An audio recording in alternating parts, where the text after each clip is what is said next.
The tariffs that are coming into effect now, in fact, it's the US tariffs of 50% when it comes to goods made in India being exported to the United States. So this is the harshest action that the Trump administration has taken in recent times against the exporters, the Indian exporters here in India. So this means that additional 25% comes into effect now, while we were waiting for some sort of negotiation or some sort of a U-turn to come about. But now India's export sector is now staring at that massive blow that could shrink exports from labor-intensive industries by as much as 70%, which could threaten thousands of jobs, as there are Indian goods that are also exempt. This, of course, includes pharmaceuticals, while pharmaceuticals and electronic sectors are mostly remaining untouched. But this includes sectors such as textiles, jewelry, shrimp, handicrafts that could see major losses. We have Sakshi joining us in order to get us more on this. Sakshi, the additional 25% has come into effect, taking the total to 50%, which basically means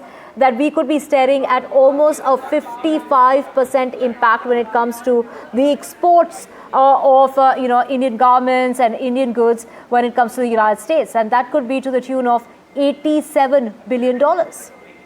Well, that's right. Additional 25% tariffs officially take effect as we speak, which makes India's tariffs on India at 50% coming in from the Trump administration. Remember, this has been something we have at NDTV been tracking and talking about. And while India has been saying that, look, this is completely unreasonable, unjustified, S. Jaishankar, Foreign Minister, External Affairs Minister, also said there's a completely perplexing logic to this tariff rate. The fact of the matter is 50% tariffs on India is now official as we speak. Now, we have been speaking to analysts and economists alike, and like you were mentioning, there are key sectors and key exporters who are really bracing for this impact. And remember, in the near term, in the next 3 months to 6 months, economists believe, look, we need to look at ways to diversify.